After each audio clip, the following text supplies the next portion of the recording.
Kia ora koutou and welcome. I'm Lucy Cassels, Honorary Senior Fellow at the Helen Foundation. I'll be chairing today's webinar on trust, taxes and the treaty. Before we get started, a few quick notes. This is the final webinar in our Facing Up to Our Future series, which accompanies the launch of the book of the same name, edited by Peter Davis, who joins us on the panel today. Welcome, Peter. The book is available now and my colleagues will post a purchase link in the chat shortly. If you're not already a member of our foundation, we'd love your support as we grow our independent, non-partisan and evidence-based think tank. Membership's affordable. It takes only a couple of minutes to set up through the link in the chat. And we've also got an exciting promo for new members joining this month. I think it's current until 2 and for another 24 hours or so. So see our website for details if you're interested. And finally, as we always say, if it's your first time joining one of these, please be reassured your cameras and microphones are disabled for the duration. You can safely eat your lunch without fear of being seen or heard, and we'd love for you to participate in today's webinar. The best way to do it is by asking questions via the Q&A function at the bottom of your screen. You can do that whenever questions occur to you throughout the webinar, and I'll put those questions to our panellists hopefully around the 12:40 mark. So moving ahead, New Zealand's governance has long traded on a reputation for being stable, clean and pragmatic, but the institutions we lean on, the Crown and Maori relationship, the integrity of our democracy, the way we raise and spend public money and the international system we help to uphold are all under real pressure. And too often they swing with each change of government. And today we want to ask what it would take to put these foundations on a more durable footing so that good decisions can outlast a single electoral cycle. Joining me today are three of the book's contributors. First, we have the Honourable Chris Finlayson KC, a barrister who, as Attorney General and Minister for Treaty of Waitangi negotiations, settled nearly 60 historical treaty claims and who writes here on the future of the Crown and Maori relationship. Next, we have Phillipa Yasbek, an economist and public policy specialist and the author of the Foundation's work on transparency and integrity, which is also her subject today, and Emeritus Professor Peter Davis, a University of Auckland sociologist and the book's editor, who writes on tax and the funding of our collective goods and services. And a little later on, I'll step briefly out of my role as chair to discuss my own chapter on New Zealand's place in the world. Welcome to everyone. I'll kick off with a question for you, Chris. You've negotiated many of New Zealand's historical treaty settlements as Attorney General, so you've seen this relationship at its most constructive. Your chapter calls the record of the last 3 years lamentable, though, and it argues it has damaged a 50-year bipartisan project. You separate the petty and mean-spirited, such as the crackdown on te reo and public notices, from the genuinely substantive. The question is, how deep is the damage and why single out the Marine and Coastal Area Amendment Act 2025 in particular? Well, thank you for inviting me to contribute to this and also for having the opportunity to write the chapter. In some circles, I think I'm regarded as Judas Iscariot, but I consider that this work is very important, and it was Phillipa's work on transparency, which I was asked to write forward to a year or so ago, that made me think that the Helen Clark Foundation does some excellent work. So with those comments, let me answer your question. I do think damage has been done. I actually blame more the populist element of the current coalition. Someone told me quite a frightening statistic some months ago about those who voted for One Nation in the South Australian state election. Many of them just want to blow up the system because they don't think it's working for them. So those people are actually, some people would say they're a threat. I would say they're vulnerable. But in New Zealand, I think that the populist element of politics has targeted those people to say you're being ripped off by this Crown Maori stuff, Maori privilege, which I say is an oxymoron. It's simply not fair. One law for all, one New Zealand, blah, blah, blah. So it plays into the vulnerabilities of these people. So for partisan short-term political gain, this long-term relationship has been harmed. Now, you asked me why have I focused on the foreshore and seabed, because I'm acutely conscious that that issue caused a great deal of division over the years. I have to say that when I was shepherding through the Marine and Coastal Area Act, and I thank David Parker for this, who was my opposite number, there was principled, considered opposition on the part of the Labour Party to what was proposed, but there was no inflammatory language. The whole thing was edifying, professional, and it solved a problem. And what we see with the amendments in recent times is behind the door deals which have been done to satisfy a few, and it's harmed the integrity of all that was worked out over the last 15 years, and I'm particularly disappointed by that. Thanks, Chris. I think that speaks to so many issues we're seeing currently with our legislative process and with our sense of confidence that government is being done the right way. And as you say, many of us are missing that sense of gravitas and professionalism and mana that was involved in the process perhaps in earlier years that we're not always seeing so much now. Also probably aided by media, which tends to go for the clickbait and the inflammatory discussions in politics, and perhaps missing some of the more responsible and intellectual discussions that, as you say, you enjoyed with your shadow minister across the House when you were working through processes in the past. Thank you very much for that answer. I'll move on to Phillipa now. Phillipa, your chapter opens with an uncomfortable fact. In a decade, our country has slipped from first to fourth on Transparency International's Corruption Perceptions Index. You argue the real risk is not outright bribery, but something a bit subtler you call access money. So the influence that flows through donations, hospitality, and revolving door relationships, particularly with politicians. What does that actually look like here, and why have we been too relaxed about it? Can you tell us a bit more, please? So this looks like donors having their projects fast-tracked through environmental permitting. It looks like people having dinners with ministers, sometimes which don't appear in the ministerial diary. It looks like former staffers moving from the beehive into lobbying firms, and then sort of the very next week showing up to lobby their former colleagues. This is quite common, I would say, across. It's been a common practice across many governments, but I think it's been a sort of gradual process where we have relied on social norms rather than written rules about these things.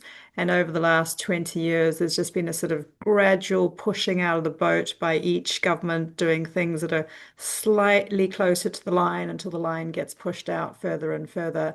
And what we're seeing now looks very much like quid pro quos, where it looks like donors are paying for particular outcomes.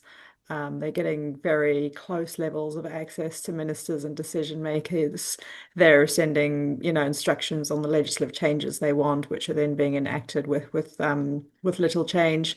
So this is quite problematic, and I think it contributes to the general sense that the economy is rigged in favor of the rich and powerful and the well-connected. Thanks for that. It is a real concern. Those rankings are hard fought with Transparency International. When you consider the 190 plus countries that the ranking could consider, for us to be so high up and then slip quite markedly backwards is something we all need to be concerned about. I know your next question that I'll put to you focuses on what can we do about it, but just to say for any of those attending in our business audience, I recall working in the past on a similar vein around the ease of doing business surveys, and that ties directly to some of these corruption ratings and Transparency International interest areas.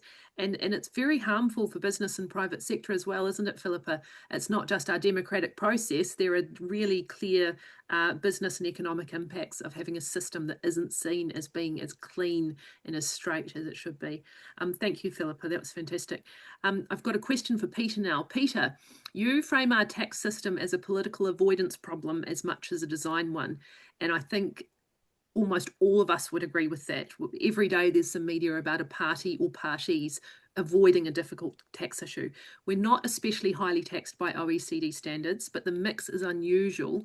We've got quite a heavy reliance here in New Zealand on personal income tax, almost no social insurance, no capital gains or inheritance tax, and an emissions trading scheme that's produced no detectable emissions reductions in 15 years, all while the country runs a structural deficit. So why is the status quo no longer viable?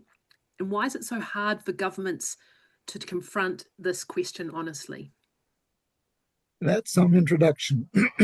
Well, it's not peculiar to New Zealand. When you look across the OECD of the developed countries, they're all struggling, A, with aging, which is with a shrinking tax base and more requirement for healthcare and retirement support. And secondly, COVID actually knocked people's debt levels. New Zealand managed to keep it well below 50%, but there are many which are over 100%. So this is a problem across the OECD. I don't want to make out that we're sort of out on a limb here, but actually it's one of the reasons, as you suggested, was that we rely 40% of our tax take is personal income tax. And across the OECD, it's 24%. So we're double.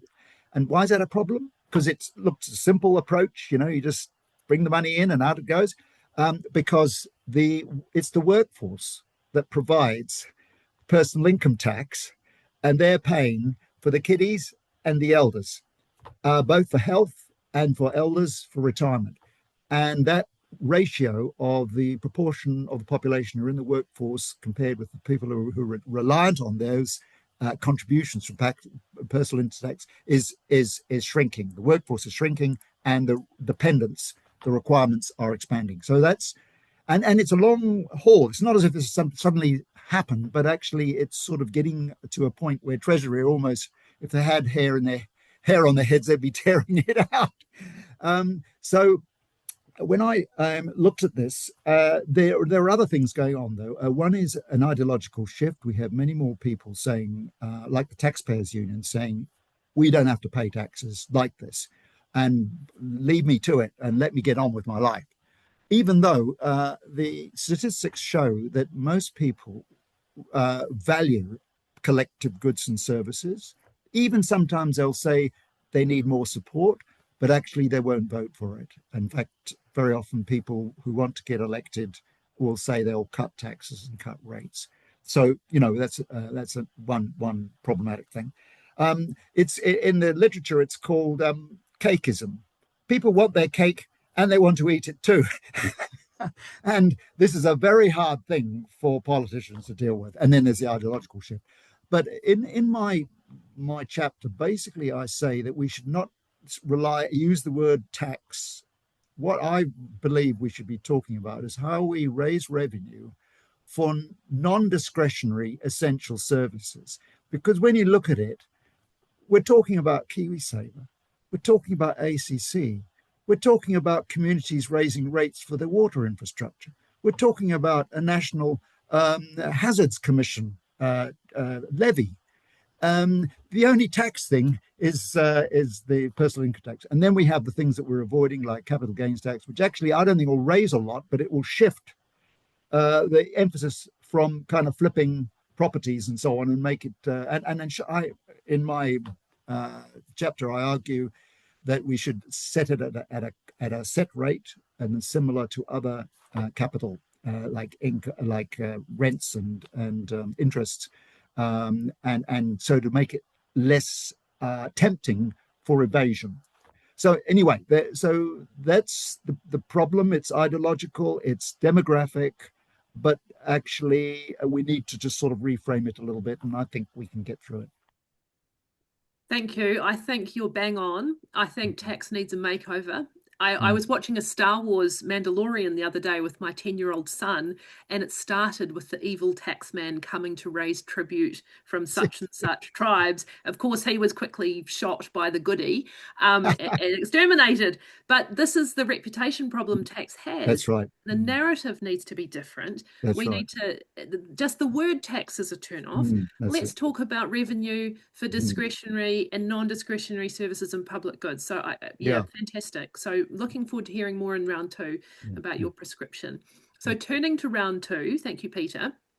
The book is all about our long-term choices, long-term better directions, durable cross-partisan options that every party can get behind to avoid the pendulum swings and shifts. So first question for Chris, please.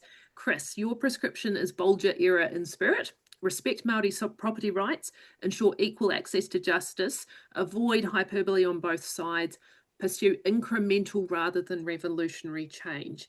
So in an election year when this relationship has become so contested, what does a careful and generous approach look like in practice? And from your own experience, can a 50-year bipartisan project be rebuilt? Or has that consensus been made too fragile or broken? What are your thoughts, please? Well, I'm surprised by the number of tangata whenua who stop me in the airport, for example, and say, oh, your comments are all going around social media, and people are hurting. It's so much of what's going on, the tone is all wrong. And so change the tone, I think, is the most important prescription. And it's going to take some time to rebuild that trust, because as one senior kaumātua said to me many years ago, the great enemy of tangata whenua was, is, and always will be the settler state. And so there is a deep suspicion. And I came across it when dealing, for example, with Tūhoe over their settlement because of the way they had been treated for many years. The Parihaka settlement, I've never had so many eyes focused on me to see whether I was being genuine. And so, no, there's a lot of rebuilding to be done, but I think everyone could start it by just watching the tone of what they say and avoid this divisive language, but stuff like Maori privilege and so on. But then you can go beyond that into the general population or the sort of general politics. We do not need in this country the kind of discourse we've been getting about butter chicken tsunamis and people on knee pads with foreign ministers and Maori privilege and so on. Tone it down. And I think it's very important as a starting point, but there's a lot of work that's got to be done to get this relationship back on track, because tangata whenua, the ones I speak to, are genuinely hurt, bewildered by what's been going on, and they don't really believe that things are going to get better anytime soon. I think that's a really important point. Thank you, Chris. We've lost so much. Maybe it's not that we've lost, but for somehow, and I think reflecting the tone of politics in the US and the UK post-Brexit, and with change of administration in the US, a permission space, quite an unacceptable permission space, has been opened up to speak cruelly and crudely, and often with racism, often with sexism, almost no holds barred. It's like politics has become a gladiatorial contest for who can be the most extreme and revolting. And the media, unfortunately, I wouldn't say the media as a professional media establishment here in New Zealand, which is on the whole is excellent. I mean, it's the online forums which have no moderation, where you get the huge explosion of this sentiment. And so many of our politicians, or maybe I should say some of our politicians now, are catering to those niche interest groups. But you're right, the effect is far-reaching and long-reaching, and some of those very incremental, hard-fought gains and trust which have been built with tangata whenua can be just cut in a moment, or with some poorly thought through language in the House or inflammatory media. And I think your recommendation, it sounds simple, but just get the tone right. Let's get back to dignified discussion. Let's protect people's mana. Let's be caring. All of those things that New Zealanders, Kiwis, are supposedly famous for giving everyone a fair crack. Let's get back to that. So I really loved that response. Thank you. And I think it's a very wise one. I'll move to Phillipa now. Phillipa, your reform agenda is very interesting. It's quite broad. A lobbying register, a 3-year stand down for senior officials, donation caps with real-time disclosure, tick, reform of the OIA, the Official Information Act, and a public beneficial ownership register. If you could only get 2 of those across the line, what do you think would be the priority? And how do we build the political will when so many of these reforms would in practice constrain the people who would, the parliamentarians we need to actually pass them and put them into practice? I'd love to hear your thoughts on that, please. So my pick, absolute top priority is the regulation of lobbying and the lobbying register, so we can see all the interactions between lobbyists and officials. I think possibly the next one would be a limiting political donations to actual human beings, so not allowing companies or any kind of corporate entity to donate, and those human beings being New Zealand voters, and with a cap on how much someone can donate within a period, because I think that would level the playing field in elections. These things are complicated and difficult to do. Obviously, any changes to the way that that donations to political parties are made has impacts, and that impacts differently on different parties. So some parties will always favor some changes over others, and that's why that's a fraught area. I think the lobbying register is perhaps somewhat easier. I think the main reason it hasn't passed is that people in general have not been aware of what's been going on. And I think that perhaps this government has done us the favor of highlighting through various scandals how big these and pervasive lobbying is. And I think that is creating some momentum for change. I'm cautiously optimistic that, when manifestos start getting released, we will see parties stepping up with proposals to regulate some of these things.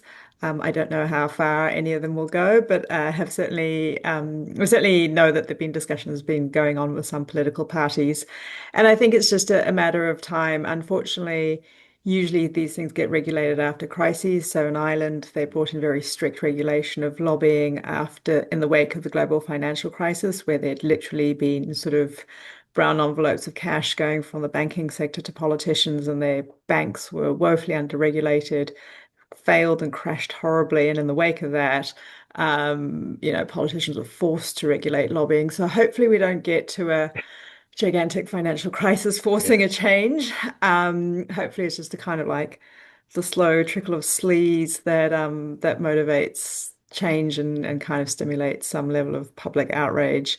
The problem, though, if you leave it unaddressed, is that, over time, trust in our institutions just erodes, and it's quite corrosive to people's sense of the fairness of our society. And so we really do need to address it. It's always harder to climb back up than to sink down the rankings. Yeah, indeed. I think reading your chapter, I was really interested in the measures you proposed, but I think um, the naivety of New Zealand's unregulated system is pretty appalling.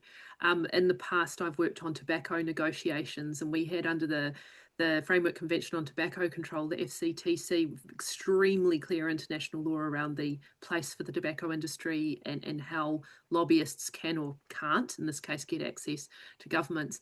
Governments have to make clear declarations and statements around their exclusion of lobbyists or tobacco industry, for example. Well, that same playbook, as you well know, is active here in New Zealand. The tobacco industry playbook is almost like the Bible for many industries that seek to lobby, whether they have a product such as tobacco or a much friendlier product. The same principles of influence and access apply. And I noticed when the government changed a couple of years ago, Philip Morris started advertising to establish a beachhead in Auckland, and they wanted staff. And I thought in the past we never would have had Philip Morris seeing the sense and the access in New Zealand, the situation being such that they could to establish a physical base here and productively work in New Zealand. I was really appalled. So I think your chapter is very powerful because we have a naive system here, and we do need to intentionally make changes, because the other side of the coin, the non-government side, the lobbying and big business side, has a very sophisticated apparatus that they will use and take advantage of loopholes. Right, Peter, I must not forget you. Can I just mention one thing, because it's very important? Someone online has said to me, "You're online at the moment, Judas, and you haven't shaved." I can assure all participants in the webinar, Mr. Phil Heatley, you cheeky fellow, that I shaved this morning. It's just I haven't cut my face as I normally do. So sorry, Peter, but that was I haven't shaved. I'm okay. Oh no, well, that's right. So watch out, Heatley, you're in for it. At least, Chris, at least this shows the viewers are watching closely and attentively. So this is good. This is good news. And Peter, as you say, you're definitely in the That's right. Okay, Peter, your chapter sets out 9 reform areas: social insurance contributions right through to expanded ACC, a uniform rate of around 20% on capital income, a broad-based 1% land tax modelled on the Aussie Capital Territory that could raise around $5 billion a year, and also potentially expanding KiwiSaver into a properly pre-funded retirement system. Big menu. Where would you start? And given how electorally radioactive tax reform is in this country, a bit of a poison chalice for parties, how do you build a durable cross-party support for this, rather than setting up a pendulum swing? One government makes change. No, I completely agree. Actually, it was a review chapter. In a way, because I wanted to, I'm not a tax specialist. I'm somebody who worries about how we support our collective goods and services, particularly the ones I know about in health and retirement and so on. And it's getting difficult. So I thought, well, I'll do a review on this. And then originally it was just about tax. And then I thought, hang on, no, it's about collective goods and services and how we raise revenue for them in areas which are non-discretionary and where basically you have quite a bit of public support. And also I found a literature that said that people are better at supporting publicly funded things where they can see a link between themselves and the outcome. And so one of my suggestions was we should have a public service tracker. I mean, do people know what they're getting for their money? And they should be reassured. I mean, we really don't have such a thing. And it wouldn't be easy, but it would be possibly reassuring. So this was just a review chapter. And so the land tax thing was just because I came across it and I thought, well, I'll just add that in. And also I thought in a way it could solve some of the local authority issues with rates. I mean, rates in a way is a form of land tax, and basically the land tax is in a sense an easier and more simple way of raising funds. So I wasn't prescribing that, and that was just, and the capital gains tax thing came to a head partly because intellectually I was thinking, God, why haven't we got it here, and I found out that actually it was suggested in 1989 and the incoming government decided not to go ahead with it, and no one else is brave enough to do so. But I saw that the IRD have come up with a discussion paper that says actually in Norway they separate personal income tax from capital income tax. The personal income tax is still done on a progressive scale, and you could look at the capital income tax in a different way, and you'd have uniformity across rents and other forms of income, like interest rates. And also I saw some literature that suggested that if you raise it too high, you start getting people setting up evasion mechanisms, and if you can have it at a level where that isn't worth doing, you might still make a progress on that. So the things that I touched upon, I also discovered that the OECD has a thing called non-tax mandatory payments. And I thought, hello, that's what KiwiSaver is. It's a non-tax mandatory payment if we were ever to make it compulsory like the Australian one. And all of a sudden people would say, oh, that's not a tax, that's my KiwiSaver. And you still got the underlying superann thing, and you've sort of got to do it in such a way that no one is worse off and it's sort of socially equitable. So that got me thinking about the other ones. And I thought, well, hang on, look at water infrastructure. Everyone was reminded by Bill Birch in the 1990s, by Helen Clark's government with the local government legislation, and by the Audit Office under the Key government, please set aside the requirements you have for depreciation and future maintenance. And of course, a good number of people didn't, because they were told rates have got to go down. And then all of a sudden they get this bill for their rates for an essential industry, basically water infrastructure. So there you've got a connection between your rates you pay, the water user charges and all the rest of it, and an essential service, which it's better that your community controls rather than setting it out to somebody else who might muck it up. So there was another example of a clear connection. ACC, which is the only social security, social insurance thing that we have, which is about 5%. And it also has a connection. You know, you can see I put my money in, and if I'm injured at work, I get assistance. And I think that could be extended to illness as well, and it could be broader if people accept it. Then there's the road user charge, which this government has introduced, I won't say introduced, it's sort of made more emphatic, plus tolls. Again, it shouldn't just be road use, it should be transport generally, but it shows you that people, yeah, okay, I've got to pay for the roads, otherwise we'll have the most terrible roads with potholes in them, or we won't have them.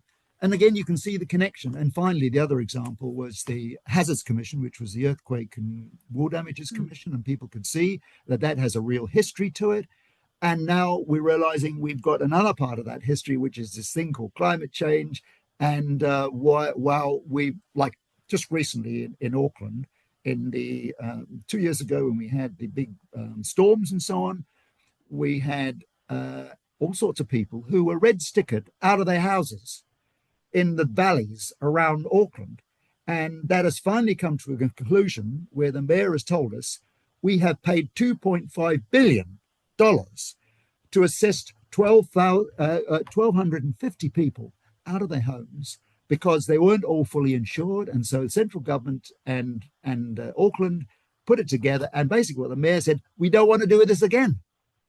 So again, there's a sort of a learning point there that one hopes that the public can see that, okay, I don't want to be in that, and I don't want to have to be out paying for people who have been silly enough to build or who didn't have the right information and ended up building in areas where it was no sense to do. So in all these areas, I can see a connection, and you don't necessarily have to, none of them are called tax. You've got Kiwi Saver, you've got rates, you've got the national insurance thing, you've got ACC, and there are ways of sort of making it less in your face and more acceptable, and not all at once by any means, sort of in a sort of an incremental fashion. And that was what I was hoping might help us get through this. I think it's a very good point, because our tax, we all know we need a better approach to taxes, but I think the very word, as we touched on in your last answer, is taxes is kind of they're anathema to people. They don't mean much to people. They're not, as a word, it's not relatable. But I feel happy paying my rates. I don't love it, but I feel happy because I know what I'm getting. Yeah. And as you say, we need public education, which would not be that hard to do, to actually break down for people where this money goes and maybe give it a variety of names and make it more relatable so people understand why we need to pay for it and what the benefits are. I think it's long overdue, and I think that would completely, well, maybe not completely, but heavily change the political environment for taxes. Hopefully people would understand why they're necessary and what they're getting, because it's human nature to say, what do I get for that? It's a really powerful point. Thanks, Peter. Peter, I'm going to ask you to hop in the chair seat now. So before we go to the closing questions, audience Q&A, 12:33, we're doing very well. We are. Timing. Amazing. I'm going to hop out of the chair, and Peter's going to hop into the chair, and I'm going to have he's going to put a question to me about the international section or chapter of the book, and I'll do my best to answer your question, Peter. Thank you. Well, I should say that I think you've done a marvelous job, of introducing us, and then of drawing out some of the points of our engagement with the audience, and I think that's excellent. And apparently you only got one question, but I think you deserve, we've had 2 bites of the cherry, so I think you need a couple of bites. So what I've been asked to say is, your chapter looks outward. So I remember we engaged on this when the book was started. It was sort of, it's not a typical chapter of the book, which was all about what are the problems and how do we solve them. It was more a contextual one, which was very helpful and, putting the other sort of more focused chapters in some sort of context. And you argue something which is sort of close to the heart of many New Zealanders, that we're a small and open economy in a contested region, and the rule-based international order is not idealism, but a survival mechanism. Although I think most people see it in an idealistic fashion. And that our record has actually been a good one. We're a good international citizen. And you give the examples of the Ross Sea Marine Protected Area to nuclear non-proliferation, trade law, and the UN system. You say it's been an active strategic asset rather than a sentimental attachment, although I think most people regard it as a sentimental attachment and think, wow, it's good that New Zealand's doing its thing as an international citizen. You also write, this is more sort of hitting home, in the Pacific, our credibility on climate change, tested by the disasters of the past summer, is directly tied to our willingness to stay engaged. So that's a more direct thing about where we are in the world. So in the world, now the trouble is that when we were busy patting ourselves on the back, we had a rules-based order and we had a reasonably benign world environment. Well, that's not the case now. So in a world where larger powers are openly flexing their muscles, why would retreat be a mistake for a country our size? And, we can't foot it with these people. And if they kind of nudge us and push us, should we just, accept that? That's the first question. The next question is, and what does staying invested actually look like in practice, especially in our own region? So there's 2 solid questions there, in the same way that we both had 2 sets of questions. Yeah, over to you. Thank you, Peter, and thank you for having the foresight to include an international chapter, because while the domestic policy concerns are so important to everyone, New Zealand, we don't live in an ecosystem of one country. We live in an ecosystem of 194 at the UN, and shaping that environment has direct, relatable impacts for every area of our life, from food safety to marine security, fisheries, local waste management. Every area of our existence in New Zealand is actually touched on by some international rule that New Zealand has helped build. New Zealand, I mean the government, the diplomats have helped build to help protect our way of life. So I think in terms of context setting, I was at a fantastic conference 2 weeks ago held by PACDAC on New Zealand, on nuclear disarmament and non-proliferation. Used to be an area that I supported some work in. And it just reminded me once again, talking about the recent ballistic missile test, which landed in Tuvalu's EEZ, right in the middle of the Treaty of Rarotonga anti or non-nuclear zone. These things are not just happening with war, and the international instability is not just war in the Middle East. It's not just Straits of Hormuz, although that impacts us.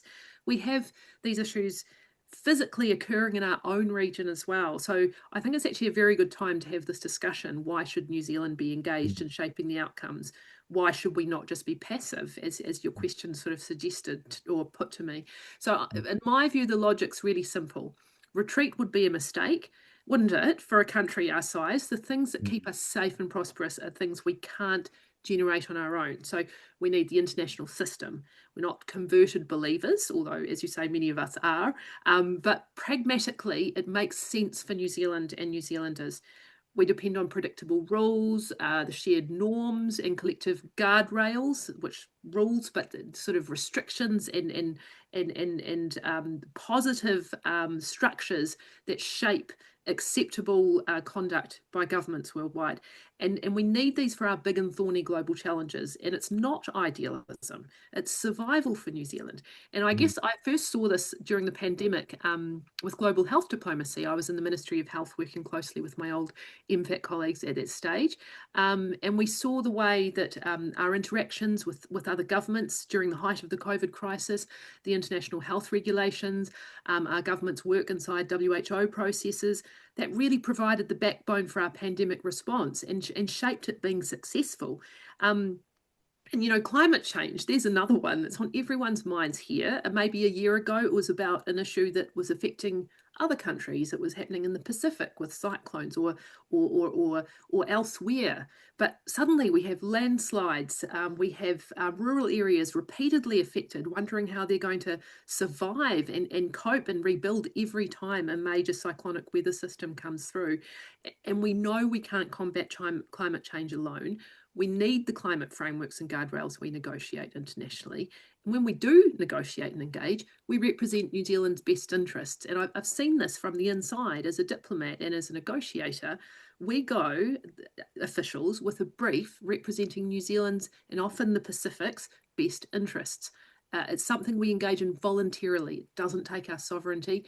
As a sovereign government, we engage to shape the system for our best interests.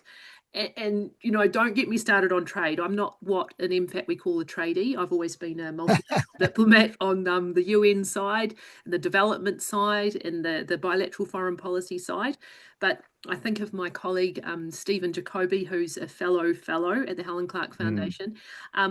With trade, when we're criticising the rules-based system, we're criticising the thing that New Zealand helped build from the ground up, from the GATT to the WTO, because we had to. It wasn't a big choice. It wasn't an idealistic project. We're a small exporter. We've always relied on clear rules, fair processes, and we need the enforceable commitments to protect our interests, and that hasn't changed. Things are even worse. Look at what's happening with tariffs at the moment. Yeah. But the system isn't a nice to have. It's the operating environment that allows us to compete at all. As a country, we're tiny. Other economies don't need us to trade with. We need to keep pushing out there and creating an international structure that we can survive within for our exporters. So in my view, we needed it then, we needed it now, we need it now, and we'll continue to need it well into the future. And I guess that's what I'm saying in the book, that staying invested is strategic, it's not sentimental. And you asked what that means, Peter. So staying invested means continuing to influence and shape the operating environment. And that's where the Pacific is such a good example. And thank you for asking that question. We can't just pay lip service to being a Pacific Island country and a good neighbour. We've got to stay invested. And what does actively invested mean or look like? Well, that means definitely, as you said, standing with the Pacific on climate action. This is not a notional threat. This is an existential threat that countries are seeing through consistent sea level rise, through salination of growing areas, through devastating storms that economies are almost impossible now to recover from. And our credibility in our own region depends on whether Pacific countries see us as committed to their fight. And it kind of draws on some of the comments Chris made earlier in the Crown's relationship with tangata whenua. That trust is precious and it grows over time, and you can destroy it very easily, for example, by appearing on the international stage to abandon the global climate treaty and climate action and mitigations and emissions targets that actually mean survival or not for our Pacific neighbours. So I feel quite passionately about that. And as a follow-on, looking back out to the global scene, we can't step back and criticise the UN and abandon it. We've got to stay in their boots and all, modernise the multilateral institutions. They support the Pacific, they support us, they support, for smaller states, us all to have a more level playing field. And it's too easy to criticise the UN. We need it. We've got to keep pushing for accountability.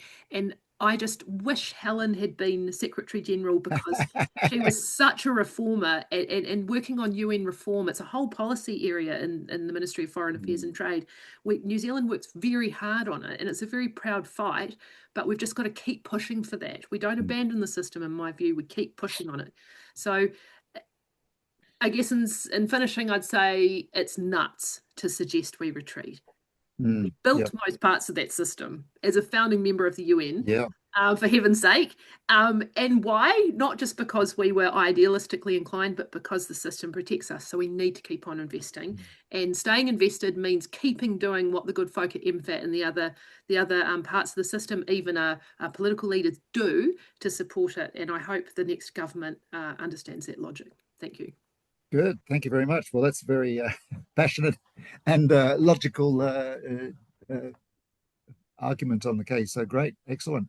So now can I hand back to you if you've got the wherewithal after that to the next stage, which I guess could be the Q&A or it could be the extra questions you had, but it's just up to I don't know if you've got any sort of advice on which way to go now. Over to you. Back to you. Thank you, Peter. Thanks for listening to my spiel. Passionately inclined on those points. So yeah, I hope it resonated with some of those in the audience listening. I've actually got a very highly liked question for Chris, please, from Q&A. This is from Joe Moffat. Thank you, Joe. Chris, thank you for your service and your voice for treaty relations. I like your statement about principled opposition. I think we're all disappointed with the populist moves by the current government.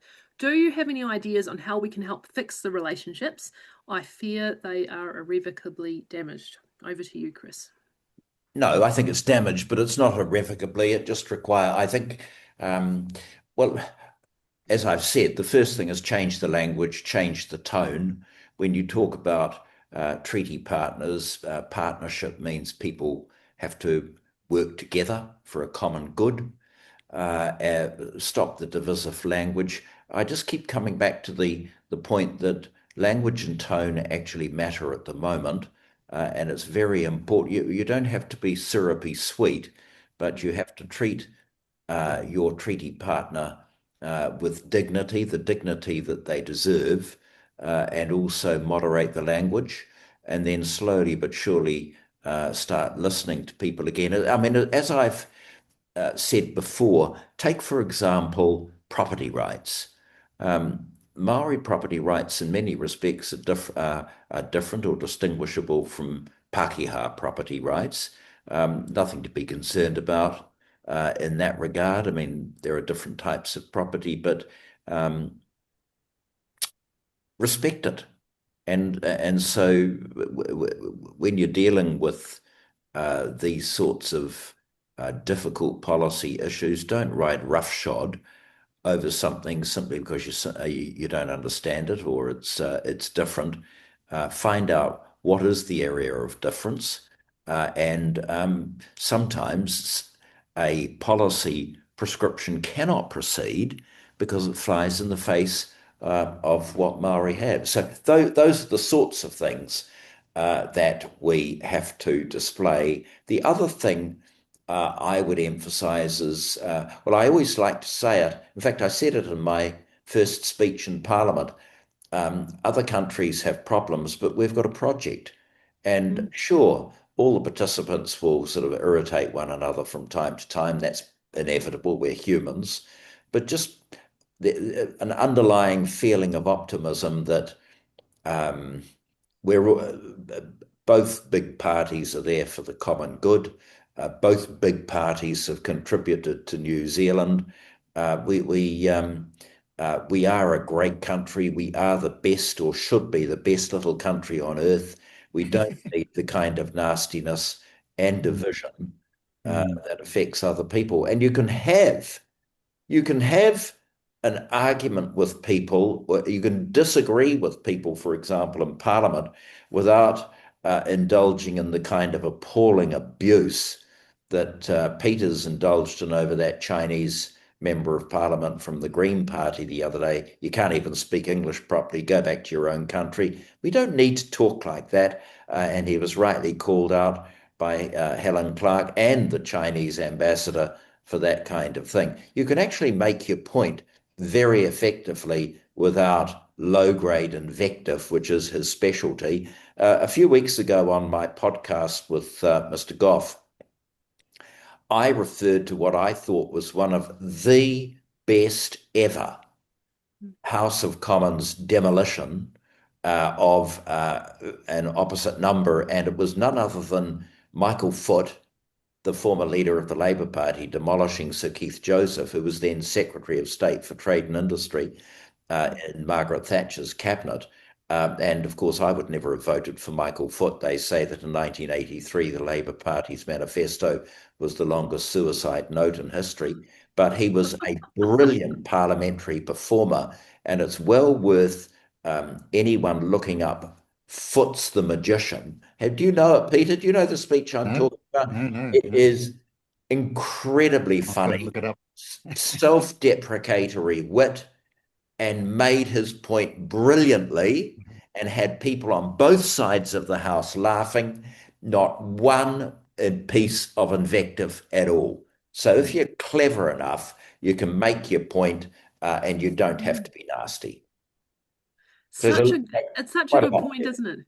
I think, apologies, Chris, didn't mean to speak over you. I think we want to see more of that, don't we? The political flair and the intelligence. And as you say, we can lift the discourse up out of the gutter if people are intelligent and skilled enough in that sort of oratory. Actually, I had a wonderful acquaintance or a new experience when I joined the Ministry for Pacific Peoples, learning about in the Samoan community, orators are a whole social strata, a whole special group, because it's recognised that oratory is such an important skill in societies and have special privileged roles.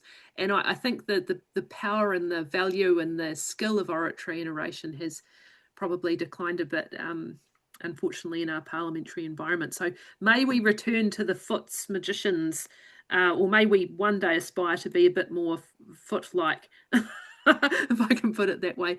I just wanted to also... Richard Lamer's asked a good question. Oh, yes. What is it? Isn't common good a bit meaningless when common isn't defined? It can't be, because it's totally subjective. It's, and I can understand the point, it's my view of what is the common good. So how do we address that question? Sorry, I've moved into the chair. No, go voluntary chair. I think that's a very good question as well. I think there are some, when I speak about common good in the international system, for example, there are some broadly understood concepts around that and agreed. But you're right, it's always subjective, and we have to be careful when we use that phrase. I just wanted to also pick up on one point briefly, Chris, before I've got a question for Phillipa from Q&A. You said, what the heck, well, this is me paraphrasing you, what the heck are we doing mithering about all of our problems when in fact we should be the best little country in the world, and we should recognize ourselves as that. And I had a wonderful experience traveling to the United Nations in Geneva with our amazing Deputy Director General for Māori Health, John Whanga, and seeing his perspective on, in the United Nations system, as many of you know, often Indigenous issues are bunched into one monolithic group. In fact, there's no such thing as Indigenous. There's actually multiplicity of societies and cultures. And John was reflecting to me as we went through a World Health Assembly one year, how these monolithic frameworks are well-meaning but don't necessarily apply to New Zealand, because in fact we have such a sophisticated and carefully worked treaty partnership that has grown incrementally over the years. And I think then we met separately with our chief nurse, Lorraine Heteraka, with a group within the World Health Organisation, and they reflected that they had come with a list to talk to Lorraine about things to ask for New Zealand to do better. When Lorraine presented on what we were doing at the time with Māori and Pacific Health, they went away and said they had no questions for New Zealand, because in many ways it was a best practice example of how to deal with equity issues and with First Nations and other populations. And so I just wanted to pick up on your point. Let's actually celebrate what we're getting right. It's always a pathway, it's a process. We're not perfect, but let's celebrate the small wins and the characteristics that make us to international observers often really impressive.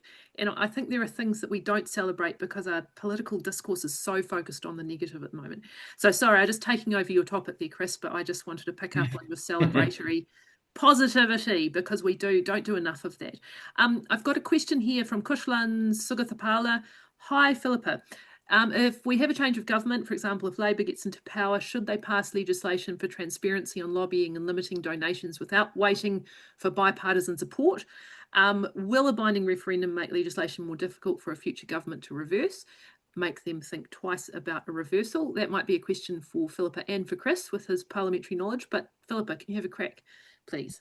I would love to see this legislation come in, regardless of which government does it. I think referenda are a bit tricky in the New Zealand system because you're actually sort of waiting for the referendum before things come into effect, and it often kind of delays things. Obviously, they can kind of give a big boost. But they really are suited to kind of binary sort of yes/no questions. They're not very good when there's a range of options on how to do something. Um, and yes, I think bipartisan support would be fantastic. Potentially another tool for building consensus and support around this would actually be a citizens' assembly. We don't really use them in New Zealand very much, but they've been used very successfully in Ireland to deal with quite contentious issues. I don't see, the transparency stuff as actually being that contentious within the general population. I think there is broad support, and perhaps a citizens' assembly might be a way of kind of bringing out that actually relatively high degree of agreement across the population. So that might be one way of doing it. And yes, we do have this problem of things kind of, flip-flopping and moving back and forth. But I think it is politically more difficult to repeal these things than to put them in place, because when you're repealing, you're drawing attention to it, and it's looking like there's something nefarious going on if you're taking it away. So yeah, I would really like any government to put it in place, but we haven't internationally seen much in the way of rolling back these kinds of measures.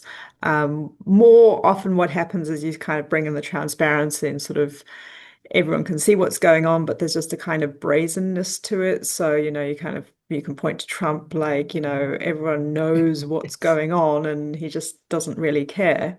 So I think that's perhaps sort of the bigger risk, is that politicians just kind of shrug their shoulders and go, that's how we do business. And of course you can know about it and see what's going on. I think it would be a very worthwhile thing to do now, is to take the public pulse, as you say, through a citizens forum or similar. Because I feel, I don't know, instinctively, I feel almost right across the political spectrum, parties would be inclined to support that if there were a recognised and well evidenced problem, as there seems to be. Chris, do you think that it would be a durable outcome if legislation were passed in this space, sensible legislation? Yeah, well, I mean, but it's all in the way it's done. I recall in 2013 there were some amendments to the GCSB legislation that were pushed through an urgency, and it gave rise to all sorts of crazy allegations that we were introducing mass surveillance or so on. Nothing of the sort. But when we did the intelligence substantive reforms between 2014 and 2017, we got off on the right track by having Michael Cullen and Patsy Reddy chair the review. And they came up, as you can imagine, with an excellent report. I remember John Key talking to Andrew Little and saying, well, we're not going to pass this by 2 votes, so if you're not on board, we'll can it. And Andrew was superb in the way he worked with me. And I listened to what the Labour Party concerns were, made some changes and so on. So in many areas, it sounds all a bit sort of idealistic, but you can do it. And I know that, having talked to Simon Upton recently, who's the Commissioner for the Environment, there were a series of understandings between Geoffrey Palmer and him in the late 80s, and both parties worked together. The RMA reforms went through without a vote having been held, when there was no division in the House, and it lasted 35 years. So, former High Court Judge Sir John Jeffreys used to bark at me from time to time, the longest way round is the shortest way home, when I'd stuffed something up. And it was very sound advice. Just take your time, build the consensus, work with people. It's worked in the past, it can work again. Yeah, do it properly and have Do a it durable properly, solution. do it once. Yeah, was my old French professor used to say to me when I was doing too many subjects, Christopher, do a few things and do them well. Yeah, if only parties would listen to that. We've got 2 minutes left, and I just really want to quickly, Robbie McKeag has a good tax question for you, Peter. He talks about the last 30 years of political discussion enabling a deficit and a cutting of basic services, but not addressing the shortfall in tax income that needs to fund all of the stuff that we need. How can the discussion be on anything other than this at the current point? And the obvious shortfall in tax take is simply piling more debt up. What do you think is the most constructive way to go forward in a very quick 30 seconds, if you can, before I farewell us all? Well, and people always hold up the debt thing, but I think it's crazy for us to use debt for anything other than capital investment if we're ever going to use it at all. So, as I suggested, I think these things can be done incrementally, and that we're constantly, for example, we require the people in retirement to say, "Hey guys, it's getting tough out here. We need people in the healthcare system to say things," and we rather than just sort of blaming. I think constructive discussions about basically raising revenue. Up till now, we haven't had them. It's just been about cutting taxes or not raising them. And that doesn't get us anywhere. And the can keeps on being kicked down the road. And I think possibly a royal commission might be too much. I don't know, but something like that, or a citizens' assembly type of approach, just to sort of bring these things out into the open with a different frame of reference, which is not just raise taxes or cut them. It's more, how do we pay for these essential services which we all agree are struggling a little bit, and what can we do about it? Thank you, Peter. Very good, succinct answer and very proactive and forward-looking. I have had one series of further questions. We've run out of time. Such good engagement from the audience. Can I thank all of the audience today for your participation? Can we quickly do a quick fire word from each panelist just to say, thinking of Chris's point about the need for positivity, what is the spirit you would most like to see embody the discussion leading up to the election? Start with you, Chris. Optimism. Very good. Phillipa. Constructive. Constructive. You, Peter. Evidence-based. And I, very good. I love all of them. I would like to say internationalist. Right. Thank you so much, everyone. We've hit 101. This is the last in the series of Facing Up to the Future book webinars. Thank you, everyone, for your engagement, your interest in the book. It's selling like hotcakes. And we just really hope as authors that it helps inform people as they consider their votes and what they say to their electorate politicians and their parties leading up to this election and beyond, all in the interest of cross-party, long-term durable solutions. Thank you, everyone. Have a wonderful afternoon.